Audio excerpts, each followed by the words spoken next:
Hey Janendra, everyone. This is session 26 of a stress management workshop in worldwide virtual classroom. Today's topic is going to be how to eradicate the root cause of stress, which is mittatva or wrong belief. To attain to remove mittatva, we have to attain something called samyakta, which is right belief, right understanding about our own self or our consciousness. So last time we recalled 4 steps. One of them was right understanding of Dev Guru Shastra, right understanding of our target, which is our Dev, Arihant and Siddhas. Second, right understanding of our Guru, Vitragi Digambar Muni. The third one is right Shastra, which shows us the right path. And second one was right understanding of 7 tattvas, which we have covered in Parichay before. And the third one is a right understanding, basically a swap correct understanding of Ved Vigyan, means the process to distinguish ourself from non-self. So, and then the fourth one, after having intense Ved Vigyan, we can have Atmanubhuti, which leads us to Samyakta. Today we are going to talk about Swapar Ved Vigyan. So, Saurabh, can you explain us in general? We understand, we talk about Ved Vigyan all the time. But can you explain us again, and can you help us understand how we can bring it into our day-to-day life every day? A lot of times after studying it, it remains confined to our philosophical understanding. And only time we think about it only when we are studying it. But by other times, we don't really think much about it. So how to practice Ved Vigyan in regular life? Hello, Saurabh? Saurabh? Is there? Your internet. Saurabh?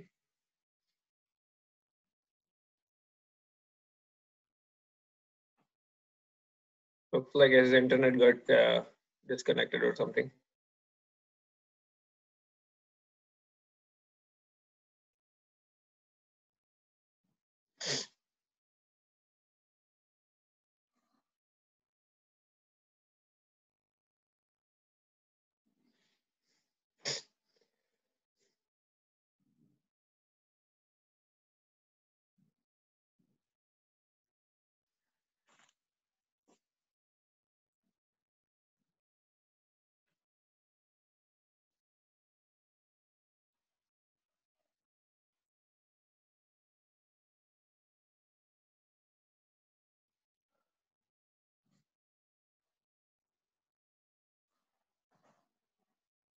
Hold on just a few seconds.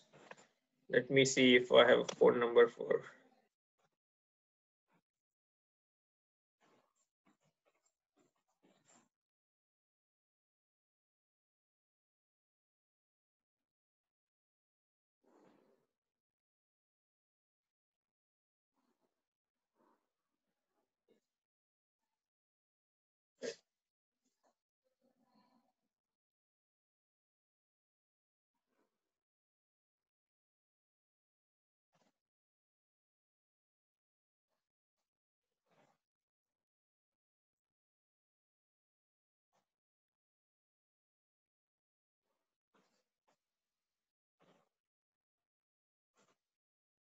Just 1 second. I'm trying to find phone number for Saurabh where he can call if he wants to go into Zoom. His India phone number.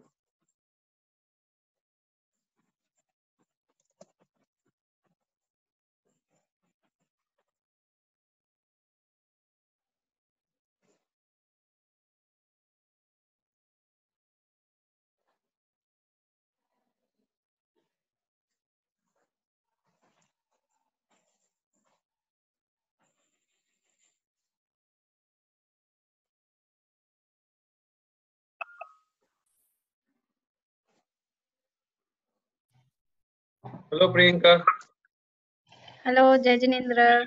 Saurabh was here, and suddenly it looks like maybe his internet connection dropped. So let me quickly call him. Okay.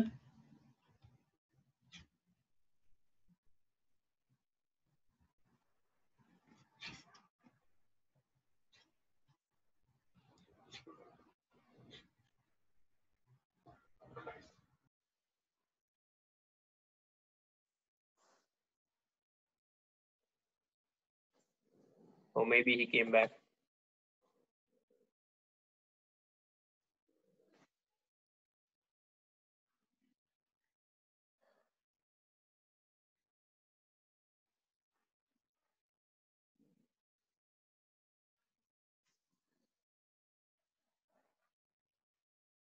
Saurabh ji?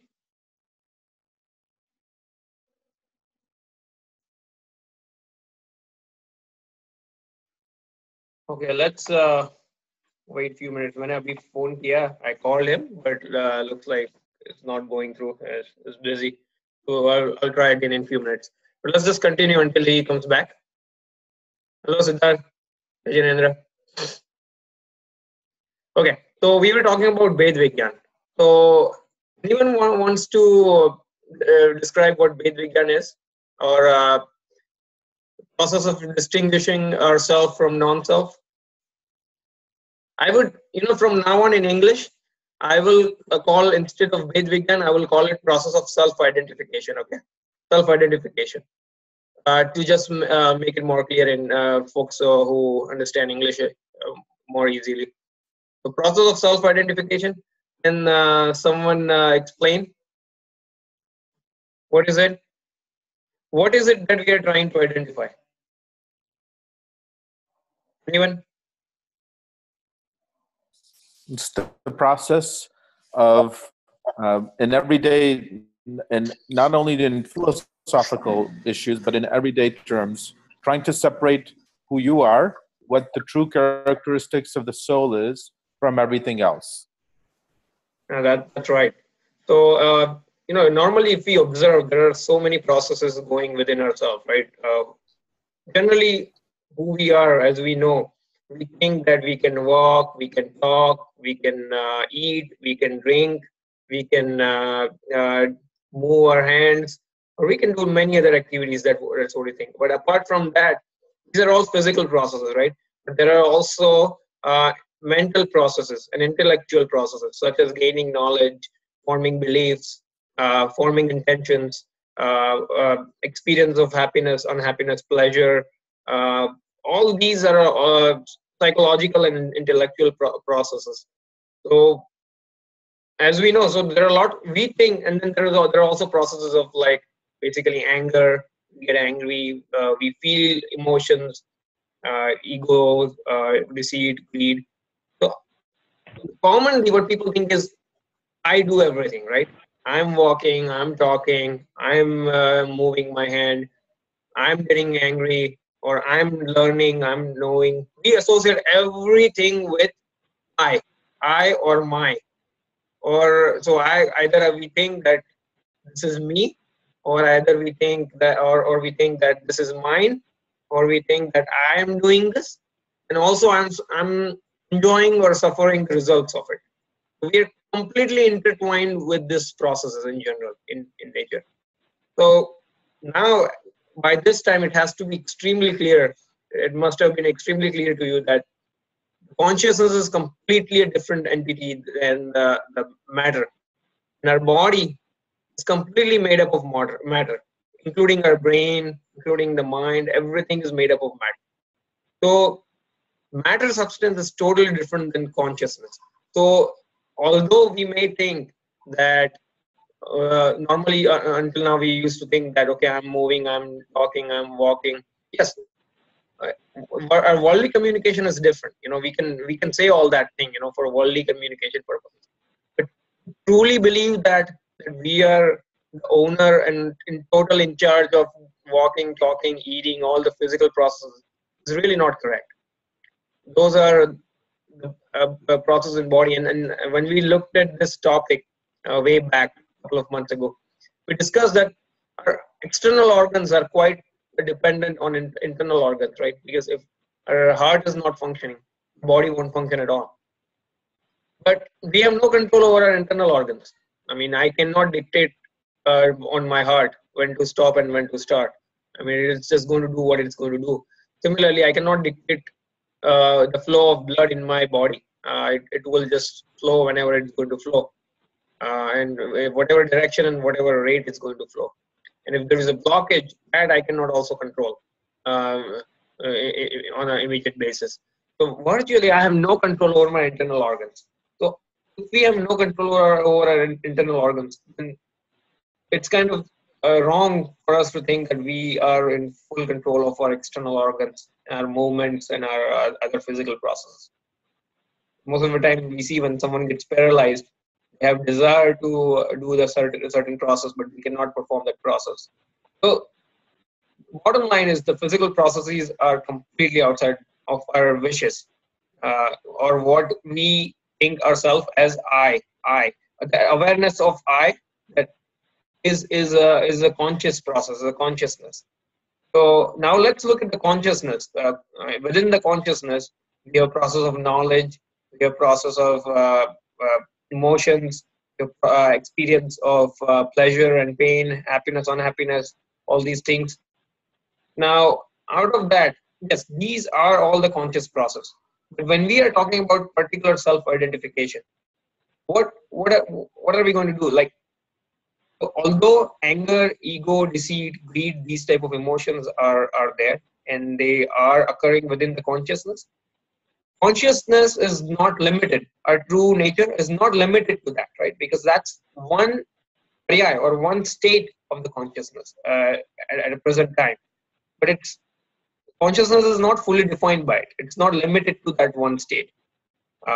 That's just one state, but apart from that one particular mode, there is a continuous inherent property that a consciousness possesses that it never loses, such as process of gaining knowledge. So although the object of knowledge may change every moment to moment, inherent ability to gain knowledge never changes.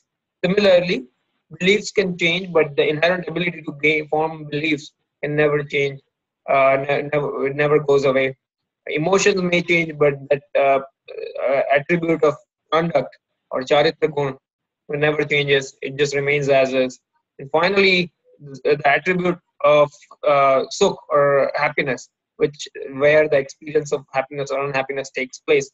Although the individual experience may change, the inherent ability to feel that experience will never change.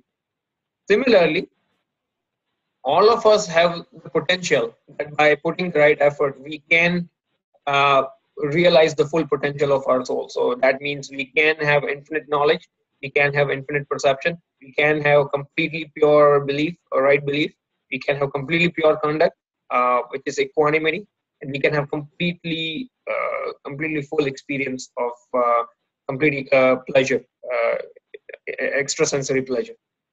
All these things are potential. So although at the present moment we may not have it, doesn't mean potential gets destroyed. Potential is also permanent.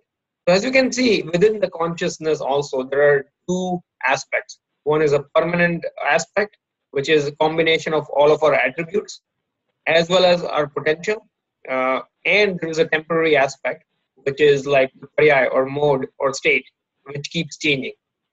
Now, the true conscious, although the pariyai is a part of consciousness, where it just keeps changing, our existence is not limited to that one moment. It's continuous, right? So that's why we should think beyond our pariyai. Most of the time we think ourselves as, look, I have so much knowledge, or I'm so intelligent, or hey, I got angry. So we define ourselves by these temporary transitory emotions or a temporary knowledge that we possess in that state. But our true identity is more than that, and it's more permanent. So every moment we need to kind of be aware of all these things. See, we are not necessarily, we don't need to force ourselves to look into a particular direction, because when you think about concentrating on certain objects, that is a stress in itself, because you're kind of forcing yourself into one thing, to look at particular thing. That's not the process of Ved Vigyan is. Basically, this is a very spontaneous and very easy process. It's not forced, it's natural. So your knowledge is automatic, right? We when we learned about Pramayatva attribute, the Pramayatva attribute says that every object has the ability to become known in someone else's knowledge.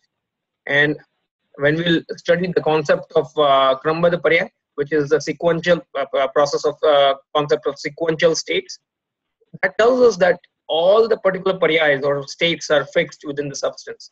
Your knowledge is going to know about particular object at a given time, and that's going to be spontaneous.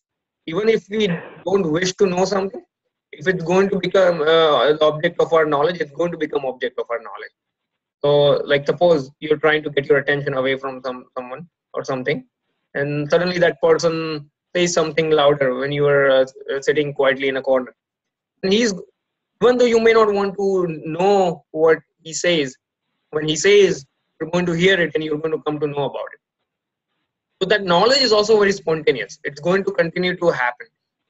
So we don't really need to force ourselves into looking at a particular object like other type of meditations like Vipassana and the Preksha Dhyan. They all say that focus on this particular object or that particular object. What happens is, by the nature, paryas keep changing. So it is very, very difficult for individual to keep himself concentrated on one particular object. So, and we know that we will never derive pleasures from external things. So keep that concentration is almost impossible. After a certain period, that concentration will break. And when you're trying to force yourself into one object, it is a stress in itself, because that's a desire in itself to concentrate on something. We're not talking about that type of dhyan or that type of Vedvigyan here. All we're talking about is that your process of knowledge be continuous and spontaneous and natural, that you to know whatever it is as you're performing your daily tasks or doing whatever. But each moment we just need to be aware that this physical process is not me, as well as not just physical process, this external circumstances is also not me or not mine, as well as these temporary emotions that are occurring or that I may or may not be realizing even at the moment. Even my existence is not defined by me. Although they are occurring within me, they are not defined by me. So minus or I-ness, that I-ness or minus, the awareness of I and mine should not reside within that one state, because it's going to go away and our existence still survives. But then we can say that, okay, despite this knowledge being changing, despite these emotions going to change, the knowledge which knows all of them, the process of knowledge or the inherent ability of knowledge remains continuous. Individual object of knowledge changes, but the process or ability never changes. So that's my ultimate existence, and that's never going to go away, or that's never going to change. And that inherent ability is not just knowledge. It's a combination of all the infinite attributes of consciousness plus the infinite potential. It's the combination of that. For the sake of understanding, we think that, okay, this is knowledge, this is belief, this is conduct. But if you think about it, as a substance, they're all together. They're all in one entity. They're not in different entities. And they all exist at the same time. There is no attribute is bigger or lesser in the substance. So it's a one continuous substance. For the sake of understanding, we tend to understand that this is knowledge, belief, conduct, this and that. But so when we think about it, we should keep the awareness that this is one substance, the permanent aspect of our substance, which is our true identity, because that's the permanent identity. And when we establish our existence in that, it's just not just knowing that this is a permanent aspect and this is just temporary aspect. It's also establishing that I and minus from the temporary aspect to the permanent aspect. So someone had asked a question a few weeks back to me that Vipassana Dhyan that Buddhists recommend, they also say that Dhyan is basically knowing things as they are. So then what's the difference between the process of self-identification in Jainism and this Vipassana Dhyan? Because even Jains say that know things as they are, right?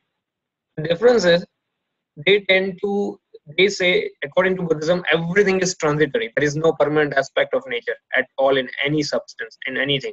Everything is just transitory. All they say is just look at that, focus on any object and just see as they are that it is transitory. That's not the process of self-identification according to Jainism. According to Jainism, it's realizing and understanding that what's temporary and what's permanent, and also uh, taking that awareness of I and mine out of the temporary aspect and establishing it within the permanent aspect. Because I and mine, the process of knowledge is going to continue to occur, right? When Buddhists say that yes, focus on something, yeah, object keeps changing, but that awareness continues. Awareness, every moment has its own awareness. But if you're telling someone to do something, right, if they're completely temporary, what's going to happen? There is no point of telling that person, right? Because if it's completely temporary, that person has gone away. This is a new person every moment.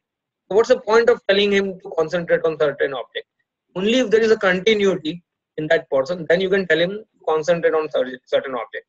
So by that point, you're proving that it is the process of knowledge is permanent.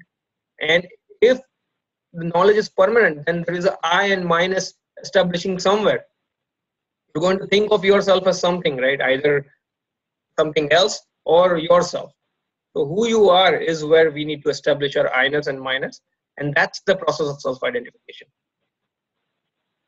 Okay. Any questions here? Does this make sense? Prerit, I have a question. Yes, it does. Prerit, can't we take this as we know now, we do not take the vipassana as just literally as one of the step to achieve what we are trying to achieve in our as a part of Jainism. But if we can't consider it as one of the step towards just as a kind of what we do as a kind of a physical exercise, we can't just consider that as like, by doing that, at least it takes us the stage where we concentrate on one thing. It can give us the stability. It can at least let us be a calm and cool guy and like that kind of a benefits, and that can help us in doing what we are trying to do in Swadhyaya and all other things. But we do not take as like you are right, it's a pariyai, right? It can change. But let's say if we concentrate on breathing, that will remain with us as till lifelong. Mm-hmm. So Siddharth, if you look at our Jainism closely, have you heard of Bara Bhavana, 12 bhavanas, 12 type of contemplations? Siddharth? Yes. Yeah. Yes. So what's the first one? You remember the very first bhavana contemplation? No, I don't remember that. First one is Anitya Bhavana. Anitya Bhavana is non-permanence. Right. That everything Right. in nature or everything in nature is non-permanence. So it's quite interesting when you study non-permanence, impermanence, bhavana. It basically shows you the nature of a pariyai of everything in nature. So it's basically telling you to look and contemplate that like everything is temporary. That is already built in. But what they also do is the point of the Anitya Bhavana or non-permanence is not just to realize the non-permanence, is to basically realize that non-permanent things are non-permanent.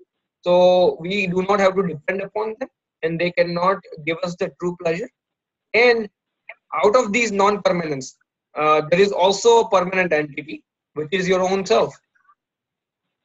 And so we should move aware understanding from non-permanence and basically establish that firmness or I-ness or closeness, which are permanent identity. So it's basically by making you realizing the non-permanent aspect, they're making you realize the permanent aspect.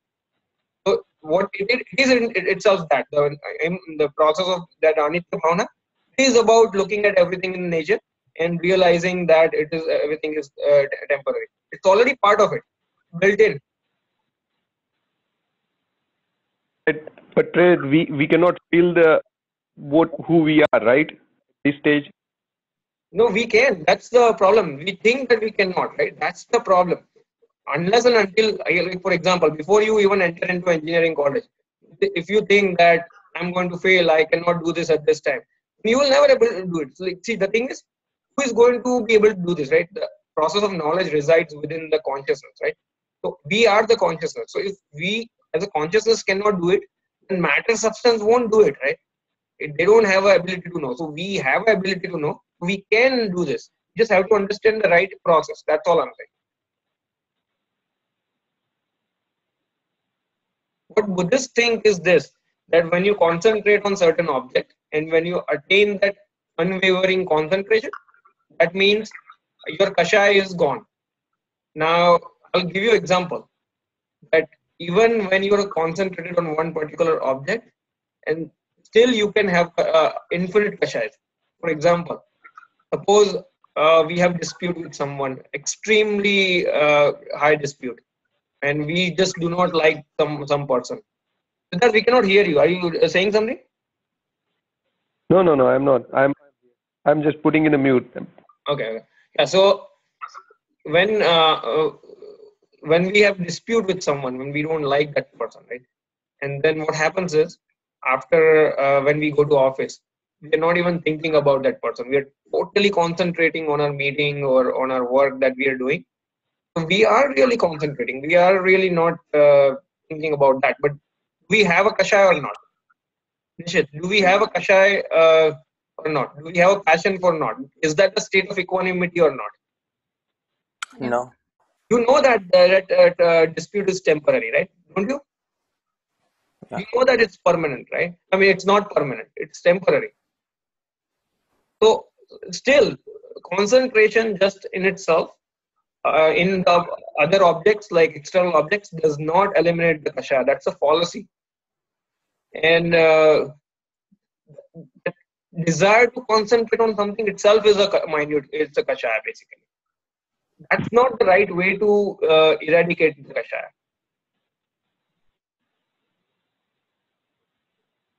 So when we have the desire to do swapar differentiation, would that be considered a kashaya? Like when we actively try to do bhed gyan in the beginning? So it is a minute kashaya, right? It is a minute vikalp in Jainism. It's called minute type of kashaya. That is in a initial stage. It's going to be there, right? But understand the process of bhed vigyan. The process of bhed vigyan is not forcing you to look at particular object and just keep your concentration in itself. It's not that. If that was the case, then our acharyas wouldn't tell us to do bhed vigyan 24/7. Because they know that we are going to get engaged in work, we are going to get engaged in other things. We are not going to sit down at one place and just meditate on one object, right? Okay, can we do that at this stage? We cannot. So, but they have told us that do Ved Vigyan 24/7. What does that mean? That means is, in whatever is going in your knowledge, you don't really have to force yourself to do anything. Just be consciously aware that, okay, your real self is this process, inherent ability of knowledge and the substance behind it, which is the true consciousness, the permanent aspect of that consciousness. That is the true identity. And that is, so when what happens is, suppose you are stressed, like for example, I'm going to give you one example. Suppose I'm really worried about, I'm doing my 401k planning, okay? I'm really worried at this point that, hey man, what's going to happen once I retire? I have enough money. What if I don't have enough money? And so we are going to continue to do this planning, but this can happen in multiple different ways, right? Think of a person who doesn't have any understanding about consciousness, and he is completely thinking of his body and surroundings as himself or his own belongings. He is going to be so much desperately involved in it. He's going to have so much worry that, hey, I need to do something to maximize my returns or this and that. So he's going to be totally involved in it. Rather, the same process can occur with a different mentality too. That, hey, yeah, I have kashayas at this moment, and to fulfill my needs, I need to earn a few my investments. So I'm going to try to plan this. But at the same time, this is not my permanent existence. This is just a temporary thing, and this is not me. This is not my true nature, anyways. My true nature is myself, which is my knowledge. And kind of that detachment can always occur in no matter what process you are following, what things you are doing. So what that does is at very instant moments, a very moment, it makes you detached from that particular instance, or it makes you detached and brings you closer to where you should be. Basically, your understanding should be. That can happen in anything, right? Suppose you're working, you're eating, you're drinking. Don't feel that that's yourself. Don't feel that they are yours. Don't feel that you are doing it. Don't feel that you are suffering or enjoying from it. That mentality we can develop in anything we do. That itself is a big deal. Now, let me tell you what will happen. As your interest towards your own permanent existence increases, your attention will your attention always goes to the things that we love, right? Is that, do you agree? Everyone agrees? Our attention always goes towards things that we are really, really interested in. Like suppose I'm trying to study, but if there is an India-Pakistan game going on, even if I want to study, my attention will just go over there because I'm so much interested in that. So what our acharyas are telling you, to your right understanding, improve that importance in your knowledge about your own permanent existence of your soul, and make it so much important for you, your attention will automatically turn over there. And when that happens, your other desires and other wrong beliefs will automatically go away through that self experience. So what's going to happen is, as you consciously think of these things and develop this mentality of self identification, your interest towards your own permanent consciousness will increase so much one day that you will kind of one day get into the meditative posture. And when that happens, basically your eyes will automatically close, and you will have attained the self experience where you're not even interested in looking at other objects right now. You're totally trying to focus on that permanent identity, permanent existence of your consciousness. And when that happens for continuously for a few moments, and when you are completely immersed, see, that doesn't mean that you don't get any other thoughts. Even when we try to sit down in meditation, we may get other thoughts, but your I-ness, your attachment, and your I-ness and minus gets continuously gets immersed into your permanent identity. So you see them as they are. You know them, although thoughts come to you. You know other objects in that thought as separate. You don't even have to think of it as a separate. You're not thinking that, hey, this is separate and this is not separate. This is myself. This is not self. In that awareness, it's a continuous experience that happens. And that just remains, the process of separation remains continuous. And then when that continuous experience happens, that's Atmanubhuti. That will not happen by anything forceful, right? It is a very spontaneous and natural process. It comes with, like, just like when you develop interest for something else, right? India-Pakistan game. Just like how spontaneously your attention goes towards that game, is that how spontaneous it should be here. It won't happen with force. Does that make sense? Yeah. So, what is the role of Purshat over here? Like, we have to do Purshat to know to do Swadhyaya or to know these concepts, everything. This whole process, the actual Purusharth, in the strict spiritual terms, is this process of self-identification that we described. This whole process that we described, first of all, let's decide. Process is occurring in what? In body or in consciousness? Process of what? Process of the self-identification, Ved Vigyan, is occurring in what? In body or in consciousness? In consciousness. In consciousness, right? Yeah. Mhm. So now, think about this.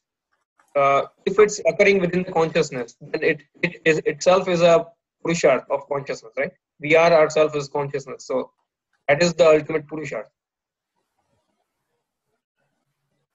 This process that we just described itself is a purusharth. Okay.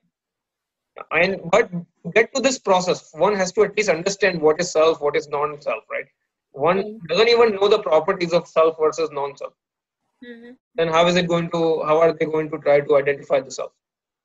They cannot identify. Correct. So that's why before this process can take place, one has to understand and study and come to the right conclusion intellectually that yes, this is the self, this is non-self, this is the consciousness, this is not a consciousness, and this is what I am, this is not what I am.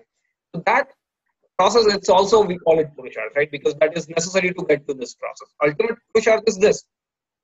But to get to that point, we need to understand and study. That's why that studying is also called Purusharth in general terms, not the Vastavik Purusharth or the ultimate Purusharth. So, but again, here we say like we are doing Purusharth, but actually, as you said, we are not doing, we are just knowing. Yeah. In fact, if you think about it, even in the Purusharth, yes, you're suppose you getting the books, right? You getting the access of books, access of teachings. That is your punya, right? That is based on that's outside of your control. That's because of your past karma that you're getting it. But then at that moment, to try to understand what that scripture is saying is the process of consciousness, right? Yes. So that is again your Purusha, right? I have two options, right? Once I've gotten the access, I can go to the medical school and do two things. Either I can not study, not understand, or I can study and understand. So getting admission is completely, I can say it's depending upon circumstances. But then I have a choice. That choice is my individual Purusharth at the moment, right? Whatever I'm trying to do, individual effort. So that understanding of the concepts is also a conscious process of consciousness, which is why it's a Purusharth or self effort. Does that make sense, Priyanka? Yeah. Prerit, I just wanted to understand in that sense. Let's say, does Jainism have any kind of, like say in day to day, what we say it's like we have to do the physical exercise. Is there anything that stands? Jainism has anything? Has what? Do what? Has any on related to the physical exercise? If Jainism has anything that can support the yoga or things like that? See, so in general, Jain lifestyle, the one person who follows Jain lifestyle, and if you look at the comparison with Ayurvedic point of view, Indian medical science generally says that the Jain lifestyle is the healthiest lifestyle you can have. Because think about it in general, all the sources of infection, most of the time, from water or other things, even now when there is a Ebola or a swine flu crisis going on or other things going on, authorities are telling people to boil the water and drink it. And that's given for us. It has to be by default practice for any given day. Basically, to filter and then boil. Right? Then all the other dietary recommendations that you see, the lifestyle recommendations, see, they're ideal in terms of your lifestyle and diet you can have. In terms of exercises, Jainism doesn't prevent us from doing any worldly exercise or anything. All it says is do it, whatever you do. I mean, even when we get sick, we take medicine. There is no denial about taking medicine or doing exercise. All they're saying is do it such that it doesn't involve the violence of trust jivas or mobile living beings, 2 cents to 5 cents living. That's the criteria they are giving us. We are free to take care of, and it is encouraged for us. We are encouraged to take care of our health. So yeah, whatever is a preventative measure to take care of our health, it's encouraged, because when you take preventative measures, then you're not going to fall into a situation where you are going to get sick and where you are thinking about taking medicines that are not supposed to be taken. Or when we get sick, our spiritual endeavor also suffers, right? Apart from our worldly efforts, worldly things, our spiritual endeavor also suffers, right? We don't feel as much desire to study the scriptures or do anything else or go to mandir. So it is encouraged for us to take care of our health, but within the criteria. Right. On the same line, Prerit, see, I have attended long time ago this Art of Living, and they let us exercise this Sudarshan Kriya and different other exercises. Sudarshan Kriya they call as a one meditation.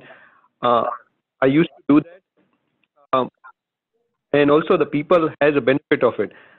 They though they claim as a part of getting to know yourself, but now knowing Jain understand the right concept, can we just consider that and still doing that as a part of physical exercise and keep on doing that is a not as a know yourself, but it is just part of a kind of benefits if I can see as a part of my physical. Perfect. Yeah, when we talked about yoga and pranayam few sessions ago, basically we made it very clear. Yeah, it's not basically a tool which will reduce your stress, but you can certainly use it as a physical tool to maintain health in a non-violent way. Basically, certainly you could use it, but as long as we understand it very clearly, because the way these guys advertise it, they say that okay, this is going to reduce your stress, or this is going to take away your stress. It's not going to do anything for stress. I mean, although maybe while you're doing it, you may feel that it has taken away your stress, because stress gets masked. Just like when we get busy in office and our anger gets masked from that other person, we don't think about that other person. So our anger is there. It's just masked. We're not paying attention to it at the moment. That doesn't mean it's not there. Similarly, stress gets masked. We don't really remain aware of it at that moment. That's why we feel that it's not there, but it doesn't mean it's not there. So yeah, as long as we understand it rightly and do it in a right manner with the right understanding, in the right context, it's certainly okay for us. Yeah.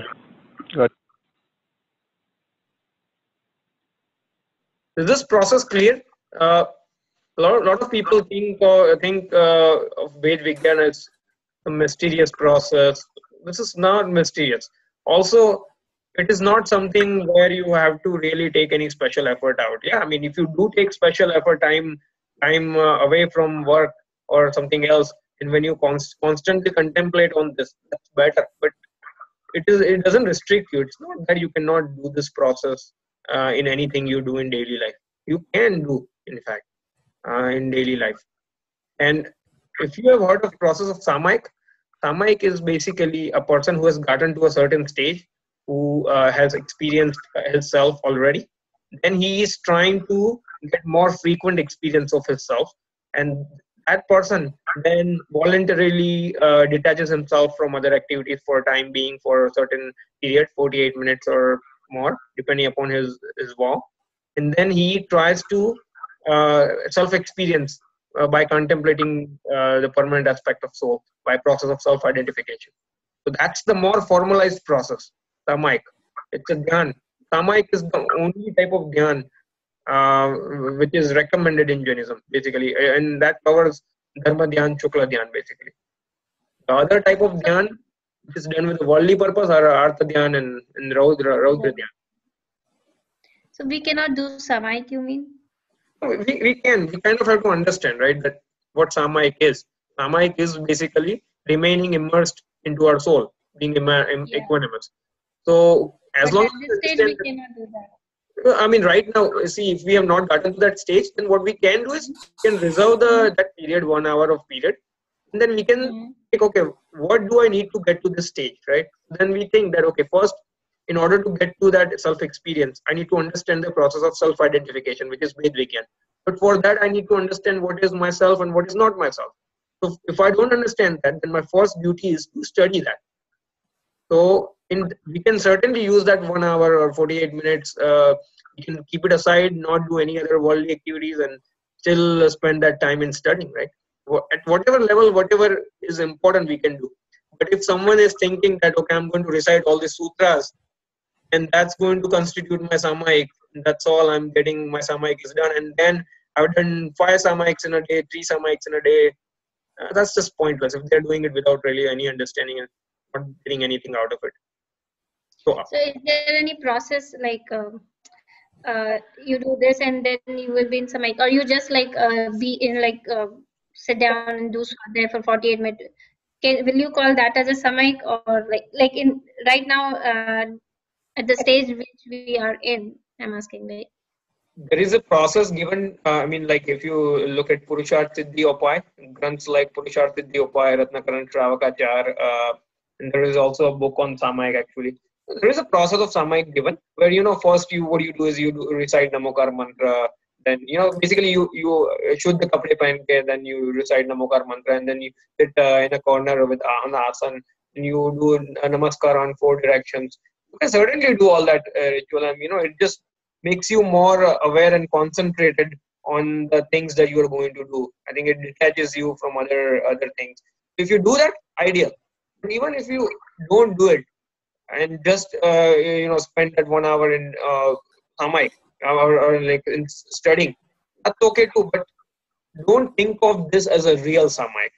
The real Samayik is the self-experience, remaining immersed in the self for 48 minutes. That's a real Samayik. As long as we understand it, and then we do this, and even if we call it a Samayik, that's fine. We just have to keep in mind what is real Samayik.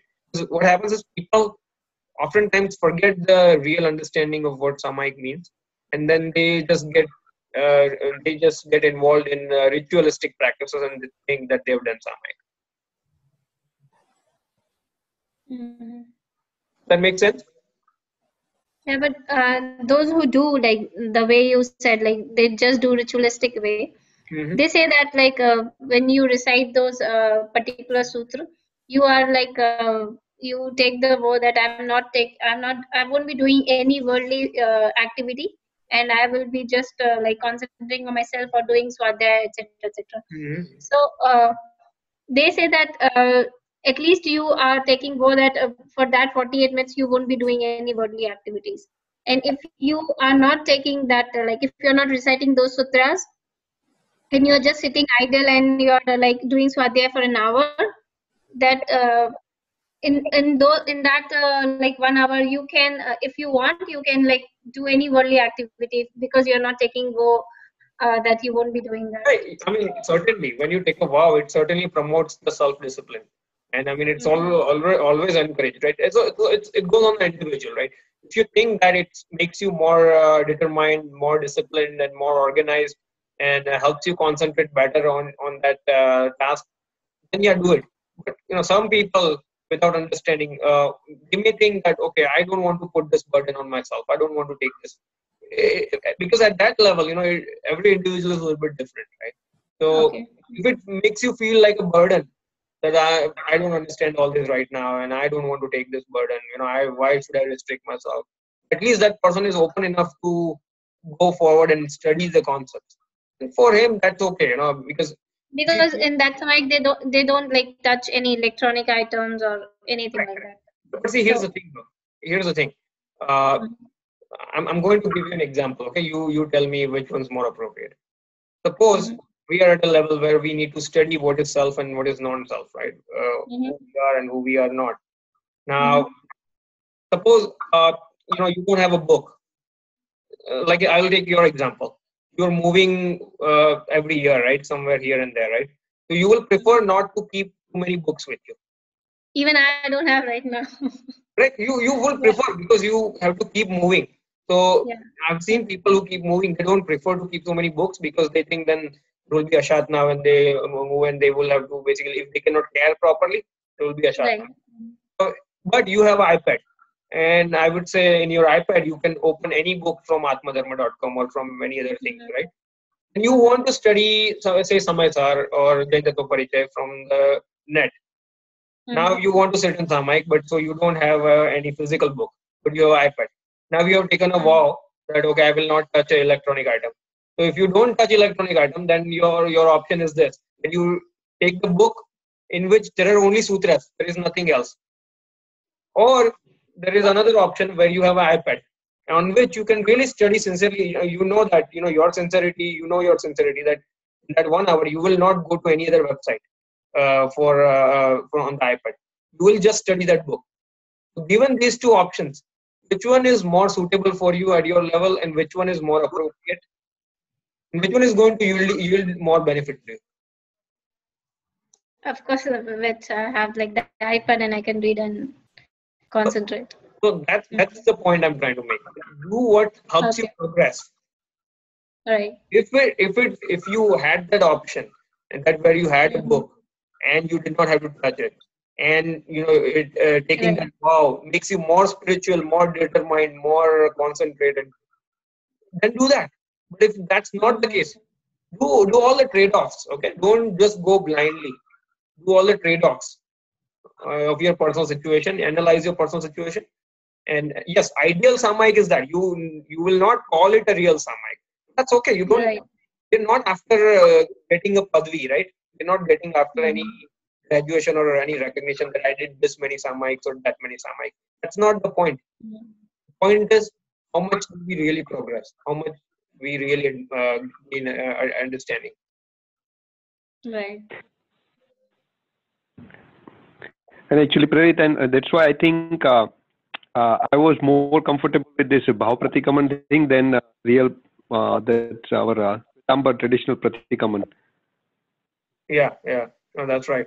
Because I used to go there when we had like, the Pratikaman, Paryushan Pratikaman. Mhm. I feel myself like proud when I sit straight with the crossed legs throughout 3 hours, though I feel physical discomfort can distract me from what I supposed to do. But I feel proud that see, I sit there, I listen everything. But at the end, I didn't get anything out of that. Yeah. And to tell you the truth, when there is no right understanding and people are doing that process for such a long period in that manner, people feel suffocated. Okay, I've seen many people that at the end of 3 hours they are just literally waiting when this thing end and when do I get out. So people feel suffocated. So if you're feeling suffocated, then you're not doing it in a right manner anyways. That's not feel suffocated is not the point of that process anyways. If you're feeling suffocated, then you're not doing it in right manner. Then why not learn the right manner before you try to do that? That's the whole point of it, basically. So is the process of self-identification or Ved Vigyan clear? Everything clear on Yeah. this? A lot of people who may have questions about Buddhism versus Jainism, try to understand Buddhism from a philosophical point of view a little bit. It's a little bit philosophically or metaphysically incomplete religion, I would say.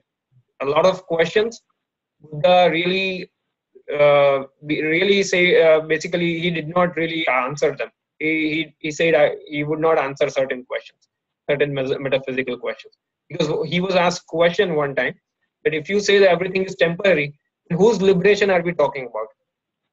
Once you achieve liberation, who are we talking about? Who is getting liberated if there is no permanent self or consciousness? And he did not answer that question. He's like what he said was these type of questions have no meaning. They bring more suffering in life, and that's why he did not answer them. These type of questions. And also, if you ask a lot of metaphysical questions about uh, how things happen in certain processes happen, they don't really answer it. And they think of when we say the establishing process of I from other objects to your own consciousness, that is basically a right process, right? What Buddhists think is that thinking of I itself is an ego. That's what they think. Okay, thinking of I itself is an ego. So you don't even have to think of yourself as a permanent. You are not nothing. You're not even there. There is no permanent existence. You think. So just what they say is just look at the things as they are and think of them as a permanent, and you will detach yourself. But think of this: when you think about process of self-identification or Ved Vigyan, you can say it in two ways, right? You can say it in an affirmative manner, or you can say it in a negative manner. So in a negative manner, you can say Ved Vigyan is what?